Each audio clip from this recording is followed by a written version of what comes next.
30 novembre 2025. On se souvient du 30 novembre 2022, il y a 3 ans, c'était le moment intelligence artificielle.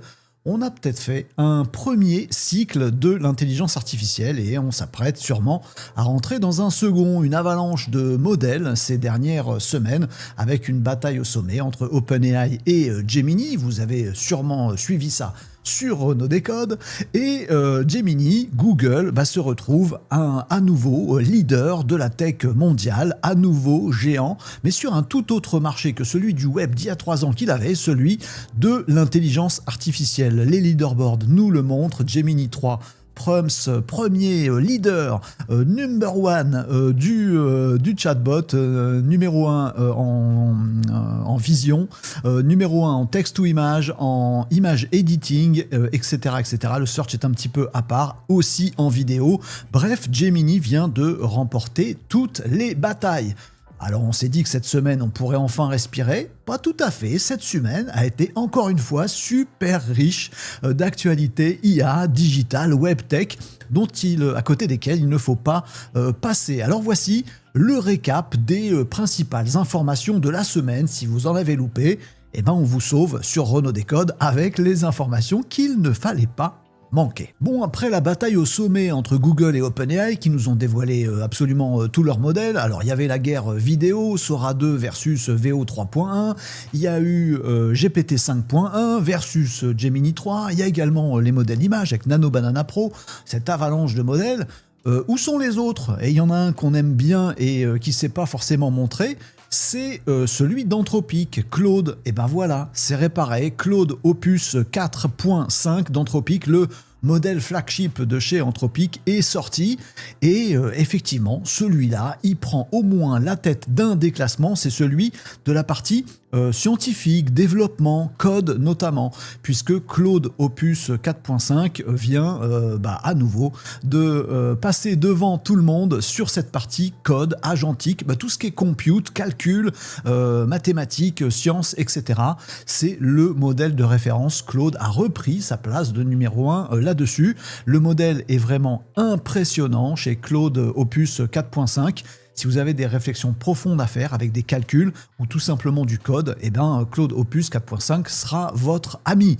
Et puis, on a un peu oublié dans la sortie, cette avalanche plutôt des modèles OpenAI et Google, on a un peu oublié l'ami Grok. Alors Grok, lui, il est particulièrement performant en profitant de xAI, de l'écosystème X, avec notamment des capacités en recherche qui sont extrêmement satisfaisantes, nourries avec les tweets, on dit encore tweets, les X, les posts sur X. Donc on a fait le tour d'un petit peu tout le monde. Non, il nous en manque encore quelques-uns, mais j'y reviendrai un petit peu plus tard dans ces actus. En attendant, laissez-moi revenir sur Gemini 3 et Google, parce que certes, le nouveau modèle de Google a plié le game en termes d'intelligence. On a l'impression qu'on est au bout du bout de ce que peuvent fournir les LLM en termes d'agentique, en termes de production de contenu bien évidemment, en termes de production de raisonnement, de requalification, vérification, large contexte, traitement multimodal d'à peu près tout type de fichiers.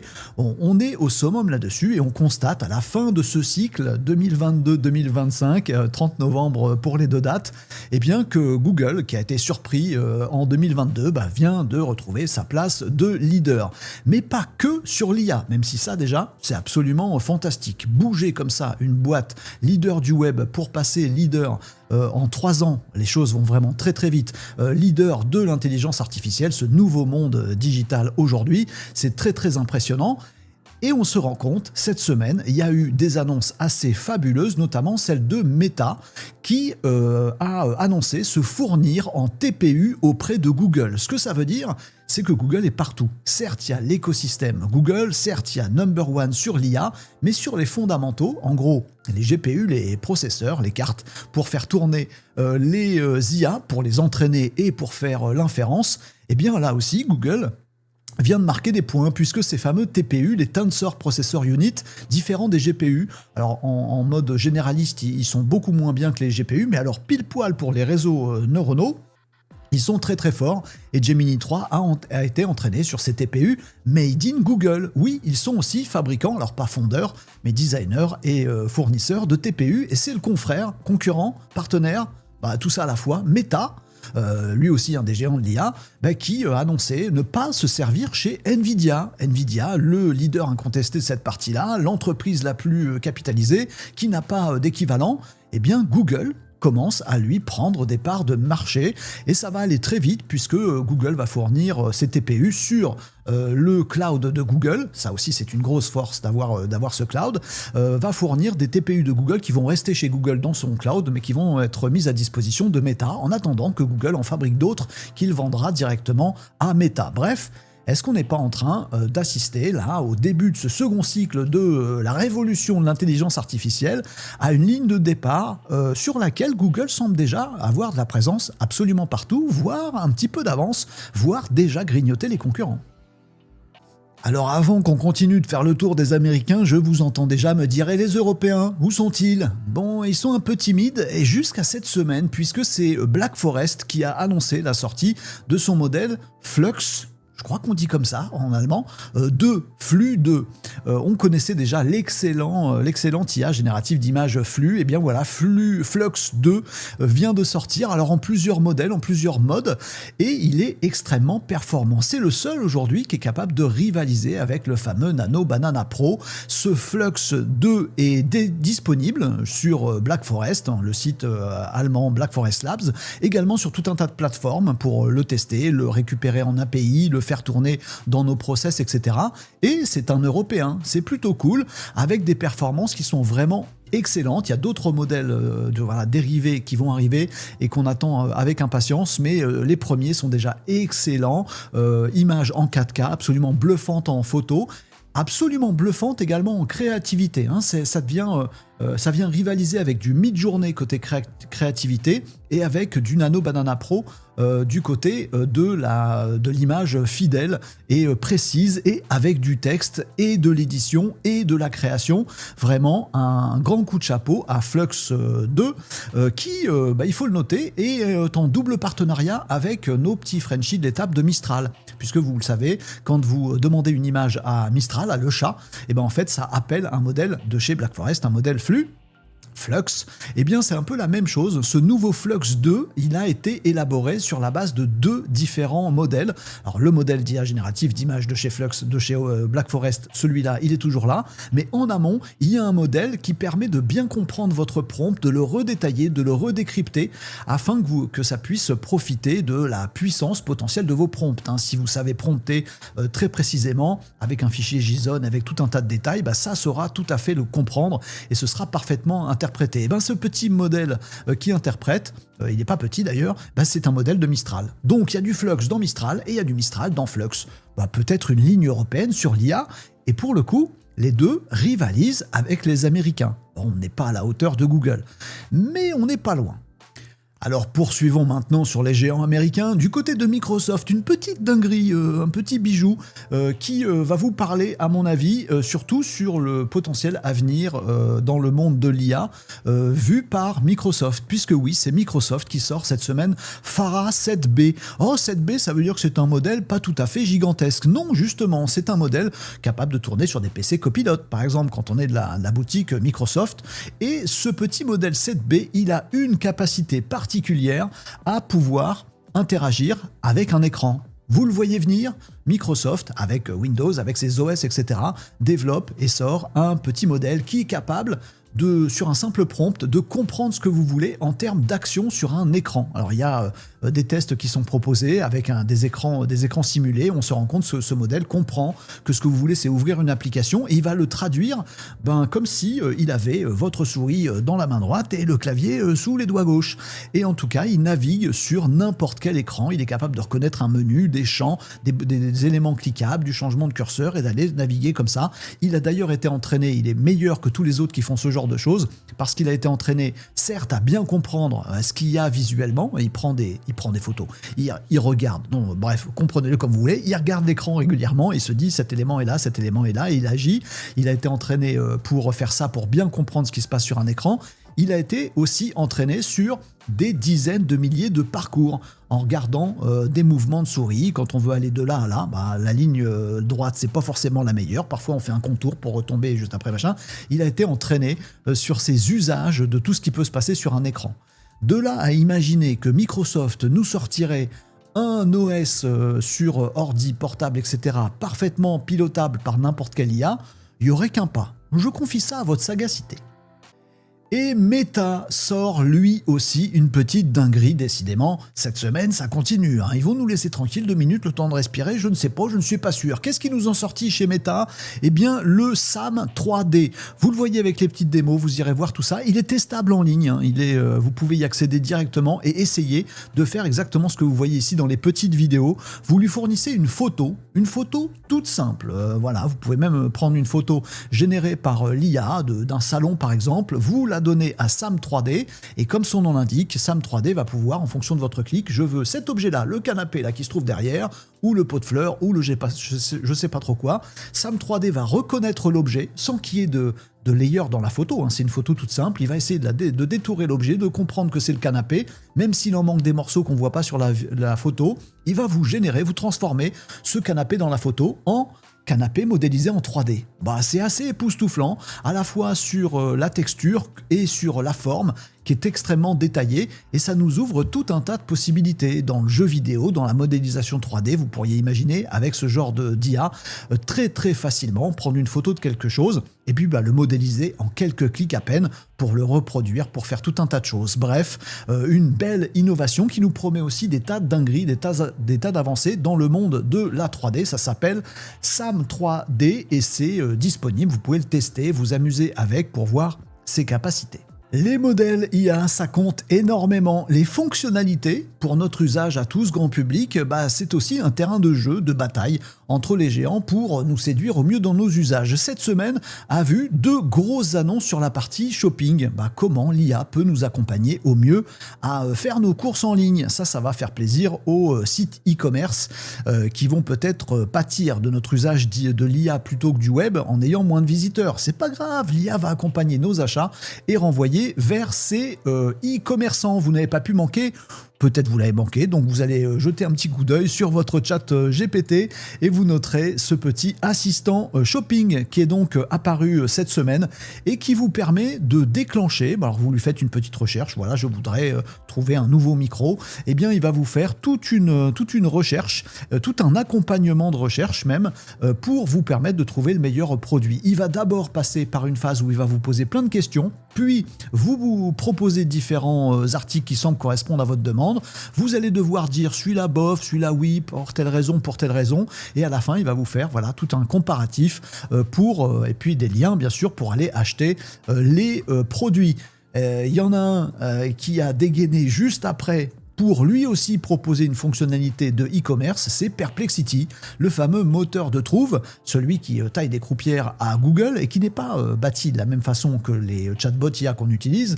Perplexity a aussi annoncé la sortie, alors ça arrivera dans quelques temps chez nous, pour l'instant c'est uniquement aux États-Unis, la sortie de son mode shopping dans Perplexity qui lui a une base de connaissances d'index du web assez fabuleuse et il va pouvoir pareil nous accompagner, nous poser des questions et aller même plus loin que les fonctionnalités shopping de ChatGPT puisqu'il va proposer, peut-être pas en Europe pour l'instant, de passer à l'achat directement. Il va proposer aussi aux e-commerçants de déclarer des détails de leurs produits, ajouter des nouvelles photos, voire des statistiques, bref, alimenter la base de connaissances de Perplexity pour qu'il fasse encore mieux son travail d'accompagnement shopping. Ça va aller a priori jusqu'à, concernant les vêtements, le fait de vous proposer, si vous avez envie de voir comment ce blouson rendrait bien sur vos épaules, un avatar de vous et la photo du produit et je mixe tout ça et vous pouvez vous voir dans ce blouson si ça peut vous décider dans cet acte d'achat. Bref, il y a une vraie bataille des différentes fonctionnalités qu'on nous propose autour ou dans ou à côté de ces intelligences artificielles et cette semaine, c'était focus sur le shopping. Et du côté de chez OpenAI, on le sait que les fonctionnalités proposées aux utilisateurs, ça compte énormément, ça compte même peut-être plus que le modèle lui-même pour certains. Et OpenAI a sorti cette semaine une fonctionnalité que je trouve absolument dingue et je suis très curieux de savoir si elle va prendre ou pas. Le fait que vous puissiez entamer une nouvelle conversation avec votre chat GPT, il va vous répondre, très bien, vous êtes content, et un nouveau bouton vient d'apparaître en haut à droite, ajouter des utilisateurs. Ça vous permet tout simplement, comme c'est indiqué, de démarrer une conversation de groupe. Vous allez pouvoir fournir un lien à vos amis, à vos collègues, à qui vous voulez, et ça va créer une nouvelle conversation. Vous allez retrouver dans le menu de gauche de votre historique ChatGPT un nouveau petit onglet conversation de groupe. Ça va se ranger dans une conversation à part. Ça ne va pas utiliser ma mémoire. Ça va démarrer une nouvelle conversation de groupe. On va pouvoir se retrouver avec les copains ensemble à discuter comme sur un chat, comme sur un WhatsApp, comme ce genre d'outil. On discute avec la présence de ChatGPT dans notre discussion qui, pour ce qu'on a pu voir dans les premiers tests, est très bien réglé. C'est-à-dire qu'on discute entre copains, ChatGPT ne répond pas à tout le monde, il n'intervient pas à tort et à travers, mais quand il comprend que c'est un peu pertinent, eh bien, par exemple, si on dit « j'aimerais bien avoir une information là-dessus », là, il se déclenche et vient nous apporter l'information, ou alors on peut l'appeler directement avec un petit @ChatGPT. Et il fait des dingueries, il est en mode multimodal avec nous, il est capable de reconnaître qui était présent dans cette conversation avec les petites vignettes, j'imagine qu'il a récupéré ça comme ça, et puis concaténer tout ça pour, par exemple, nous prendre une jolie petite image avec nous tous dans cette conversation. Il peut nous renseigner, il peut nous informer, ça peut être pour les classes ou les copains de classe pour nous aider dans nos devoirs, ça peut être dans plein de sujets différents, les collègues, etc. etc. C'est une fonctionnalité assez bluffante, je trouve, conversation de groupe dans ChatGPT. Et puis, l'autre petite fonctionnalité de la semaine, elle va peut-être vous bluffer, elle n'est pas si petite que ça, c'est le fait que désormais, le mode vocal avancé qui se trouve ici dans ChatGPT vous permet de voir ce qui se passe. Vous savez que jusqu'à présent, si vous enclenchiez ce mode vocal avancé, on vous passait sur une conversation très particulière sur laquelle il n'y avait que le mode vocal. Vous voyez cette petite bulle bleue. Voilà, vous discutez, mais vous ne pouvez pas vous interrompre, vous ne pouvez pas lui demander de faire une image, vous ne pouvez pas voir ce que vous avez dit et ce qu'il a répondu. Maintenant, c'est le cas. Et ça va se poursuivre. Le mode vocal avancé vous permet non seulement de communiquer en temps réel avec ce modèle, c'est un modèle particulier, c'est real time, mais aussi de voir les conversations en mode écrit. C'est bien pratique, et si vous n'avez jamais vraiment bien testé ce mode vocal avancé, faites-le, c'est le moment, parce que vraiment, c'est très pertinent dans pas mal de cas. À noter aussi pour votre information que du côté de chez OpenAI, on n'arrête pas les fonctionnalités. Il y en a une dernière qui est sortie cette semaine, encore une fois. C'est la proposition que fait OpenAI à tous les abonnés en mode entreprise ou éducation de choisir leur région de localisation. Le fait que vous puissiez décider si vos données, elles sont sur un serveur américain, français, allemand, etc. Ça marche sur beaucoup de pays dans le monde, pas tout à fait tous, mais vous pouvez choisir. Alors attention, ce seront vos fichiers, ce seront vos GPTs, ce seront vos historiques, mais ce ne sera pas bien sûr ce ne sera pas les conversations que vous êtes en train de vivre là maintenant. Ce n'est pas un serveur en France qui va faire l'inférence du modèle de chez OpenAI. Cette partie-là, la création de la conversation que vous êtes en train d'avoir, elle arrive toujours des États-Unis. Bon, ça protège un peu.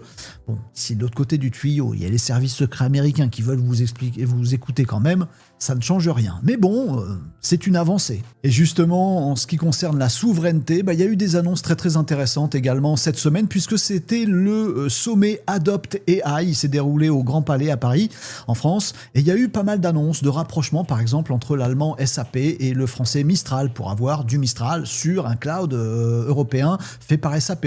Il y a eu tout un tas d'accords qui ont été révélés à cette occasion-là, et il y a eu pas mal de discours qu'on sent un petit peu différemment orientés aujourd'hui, des discours politiques d'un petit peu tout le monde, y compris du gouvernement français.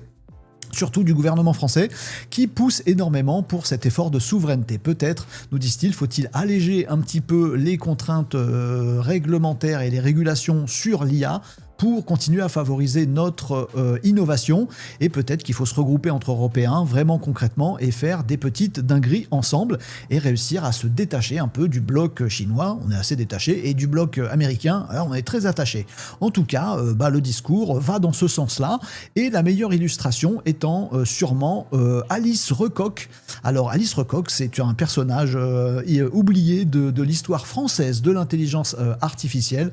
C'est un cerveau de l'IA en France, Alice Recoq, et elle vient de prêter son nom, elle est décédée cette dame, et on a repris son nom pour baptiser un nouveau supercalculateur français, un supercalculateur Exascale qui va remplacer celui actuel que nous avons, qui sera 50 fois plus puissant, qui consommera que 5 fois plus d'énergie, donc il est beaucoup plus économe.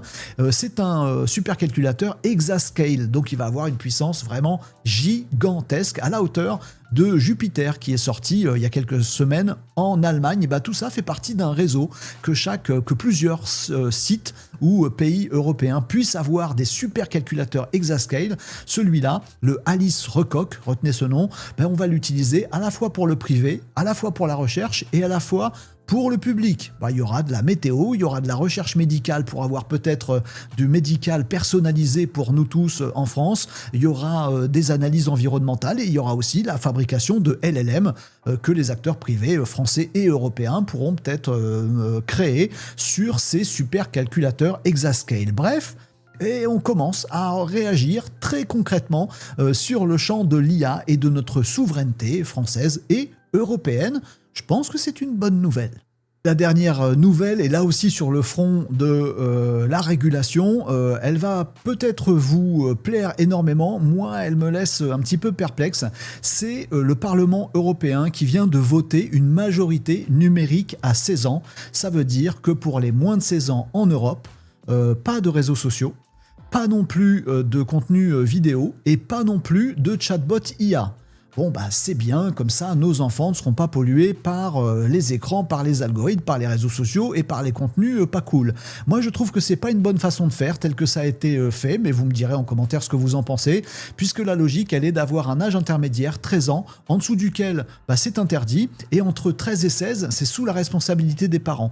Moi, j'aurais clairement préféré qu'on forme les enfants à l'esprit critique, à savoir comment fonctionnaient ces réseaux, et aussi qu'on oblige ces plateformes sociales, qu'elles soient de chez nous ou qu'elles nous viennent d'ailleurs, comme c'est le cas de TikTok, qui n'a pas le même algorithme pour les Chinois en Chine et pour TikTok pour les autres peuples du monde. Ils ont un algorithme qui nous tire vers le haut et nous montre des trucs très intelligents en Chine, et puis chez nous, ça nous montre un peu des bêtises parfois. Donc comme quoi, on pourrait aussi dire, nous, en Europe, nous, en fait, ce sont ces genres de contenus bêtifiants, on n'en veut pas. Par contre, on veut que des trucs super sympas, parce qu'il faut bien admettre qu'il y a de tout, et je trouve ça dommage de priver nos enfants et de comprendre et de maîtriser et d'éducation et de savoir tout simplement utiliser ces outils. Savoir que les petits Français, les petits Européens ne pourront pas toucher à l'IA avant 16 ans, et je pense qu'on ne s'attaque pas à la bonne chose. Mais bon, c'est mon avis. En tout cas, le Parlement européen a voté ça. Rassurez-vous, si vous avez moins de 16 ans, il a voté, le Parlement européen, le fait de dire à l'ensemble des États européens que ce serait bien qu'on harmonise dans tous les pays la majorité numérique à 16 ans. C'est pas une contrainte qui va s'appliquer après-demain, ce sera État par État qu'on va pouvoir juger de tout ça. Bon, à l'heure actuelle, avec l'empreinte Clara Chapaz, la France s'est déjà prononcée sur le fait que oui, on souhaite être très dur sur les interdictions. On verra comment ça tourne pour nous, mais en tout cas, le Parlement européen a parlé là-dessus. Moi, je trouve que c'est un bon combat. Il faut absolument protéger nos enfants, et pas que. À 17, on peut aussi se faire happer par des contenus nuls, mais que la façon de faire risque de responsabiliser les parents, mais les ados vont aller bien sûr sur les réseaux sans leur dire, et j'ai l'impression aussi que ça déresponsabilise les plateformes qui vont pouvoir se dire, ils ont fait leur loi, on change rien à nos algorithmes, on change rien à notre protection sur les contenus, on continue comme ça, puisque de toute façon, c'est interdit aux moins de 16 ans, donc on peut tout faire. J'aurais préféré qu'on leur dise non, on laisse aux moins de 16 ans, mais c'est à vous de faire l'effort de nous proposer des contenus qui vont pour tout le monde et qui ne soient pas pénibles. Bon, c'est mon avis, comme ça je termine cette petite revue d'actualité là-dessus. Ça vous donnera du grain à moudre dans les commentaires et sur le site Renaud Décode si vous le souhaitez, pour suivre tous ces échanges d'informations et tous ces débats. Merci et bravo d'avoir suivi ce récap des actus web IA Digital Tech de cette semaine, encore une fois, bien folle. Assurez-vous d'être bien abonné à cette chaîne, d'activer cette maudite petite cloche, que je puisse vous informer dès qu'il y a une dinguerie qui sort, ce serait pas mal pour ne rien manquer, et retrouver tous les détails, les vidéos, les tutos, les formations, les lives, etc.